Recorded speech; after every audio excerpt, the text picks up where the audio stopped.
It's on a nice rainy Christmas. I've ended up getting this overpriced Apple Lightning to USB adapter.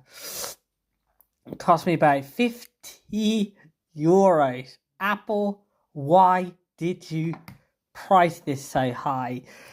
I know why, because you're Apple. You're the premium company. But this is still a very simple device. You just plug it into the iPad,